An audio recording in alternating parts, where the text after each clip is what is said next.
اس کو کہتے ہیں دو قومی نظریہ. یہ نظریہ ہے. اسی کی بنیاد پر پاکستان بنا تھا کہ ہندو ایک الگ قوم ہے، مسلمان ایک الگ قوم ہے، ان کا اٹھنا بیٹھنا کھانا پینا ہم سے بالکل علیحدہ ہے اور ہمارا ان سے بالکل علیحدہ ہے. طرز زندگی، طرز معاشرت، معیشت کہیں ملتی نہیں ہندوؤں سے مسلمانوں.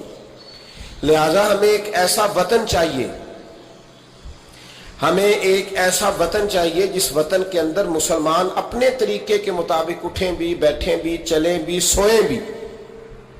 نماز پڑھنے کے لیے وطن نہیں بنایا گیا کہ ہم نے اذانیں دینی ہیں، نمازیں پڑھنی ہیں، جماعتیں کرانی ہیں. یہ کام ہندوستان میں آج بھی ہوتا ہے. وہاں مسجدوں میں اذان بھی ہوتی ہے، جماعت بھی ہوتی ہے، تلاوت بھی ہوتی ہے، مدارس بھی ہیں، مساجد بھی ہیں، عربی ادب بھی ہے، سارا کچھ ہے. وہ پریشان کرتے ہیں، اس سے قطع نظر کرتے ہیں، وہ تکلیف دیتے ہیں، لیکن پابندی نہیں ہے. یہ سارے کام وہاں بھی. پاکستان نماز کے لیے نہیں بنا، پاکستان تلاوت کے لیے فقط نہیں بنا، پاکستان نبی پاک کے نظام کے لیے بنا ہے کہ کچہری میں حضور کا دین نافذ کیا جائے گا، اسمبلی میں نبی پاک کا دین نافذ کیا جائے گا.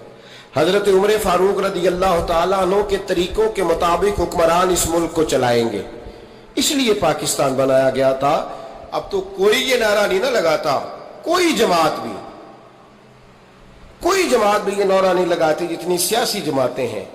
حالانکہ پاکستان کا نعرہ آج بھی ہر آدمی کو پتا ہے کہ پاکستان کا مطلب کیا، لا الہ الا اللہ محمد رسول اللہ صلی اللہ تعالی علیہ. لیکن کوئی بھی سیاسی جماعت اب اس نعرے کو لگانے کو تیار، بلکہ اس نعرے سے کامتے ہیں سیاسی حکمران. ان کو ڈر آتا ہے، ان کو پتا ہے کہ جب پاکستان کا ترجمہ لا الہ الا اللہ محمد رسول اللہ ہوگا تو سب سے پہلے ہمارے لیے مشکل بنے. ہمیں سب سے پہلے احتساب کے کڑے مراحل سے گزرنا پڑے گا. دیکھیں نا، جمہوریت کے لیے اگر پاکستان بنا تھا تو جمہوریت تو میں ہمیشہ کہتا ہوں ہندوستان کی جمہوریت آج بھی پاکستان سے بڑی مستحکم ہے. ایک دفعہ بھی وہاں ڈکٹیٹر کی حکومت نہیں آئی.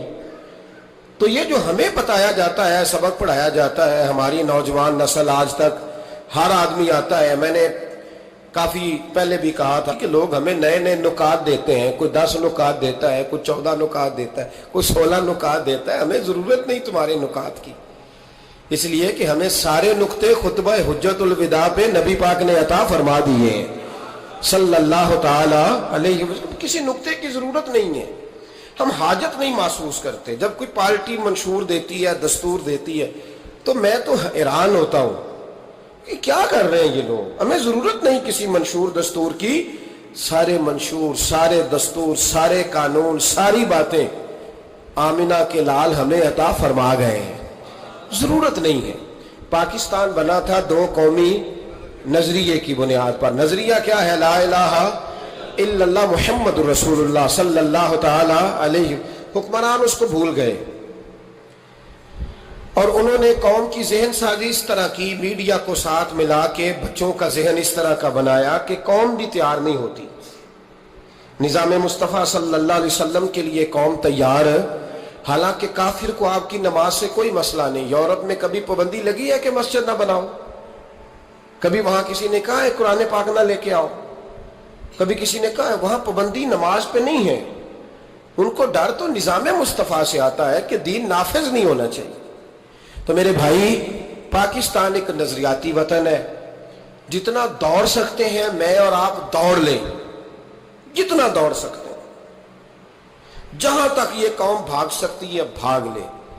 یہ اس چہرے کو اپنا لے یا اس چہرے کو اپنا لے یا اس کو آزما کے دیکھ لے. چونکہ اس وطن کی بنیاد کلمہ ہے تو یہاں سکون بھی اسی وقت آئے گا جب حکومت بھی کلمے والے رسول کی آئے گی صلی اللہ تعالی علیہ وسلم صلی اللہ تعالی. اور اسلام ہر جگہ یہ بتاتا ہے کہ ملک کس کے ہیں؟ اللہ کے. تو نظام کس کا ہونا چاہیے؟ اللہ کا، اللہ کے دین کا. دنیا کی سب سے بڑی ہجرت ہوئی تھی جب پاکستان بنا تھا. دنیا کی سب سے بڑی ہجرت. 10,000 عورتوں کی عزتیں لوٹی گئیں جب یہ وطن بنا. لاکھوں لوگوں نے جانوں کی قربانیاں دیں. ابھی 15-20 سال پہلے ہندوستان کا